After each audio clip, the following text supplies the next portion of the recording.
Tol, ilang taon na kayo sa London? At anong year kayo umalis dito sa Pinas? Ako 2006, di ba? So, roughly, ilang taon na kayo doon? Magbe-20 na sa... Ako 15. So, tapos ito yung unang balik nyo? Oo, 2015, di ba? After nito, tol, wala na. Hindi na kayo makakauwi ng Pilipinas. Hindi naman. Eh, yung mga anak mo, tol, ayaw mo eh.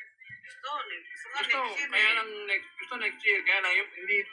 Gusto ba tol, yung magpapasyal-pasyal na lang sa Palawan, Oo. Bakit nga pala si Mami gusto mong madalaw?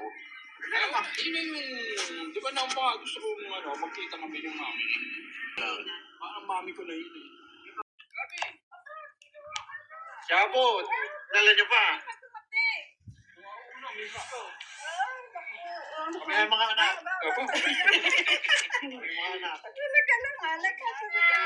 Plus na mami, no? Oo, 84 na. Oh, ito pa na. Yan lang lang, yung 80, ako na 84. Kahit dito sa Tagaytay, ang init. Oo. Ako?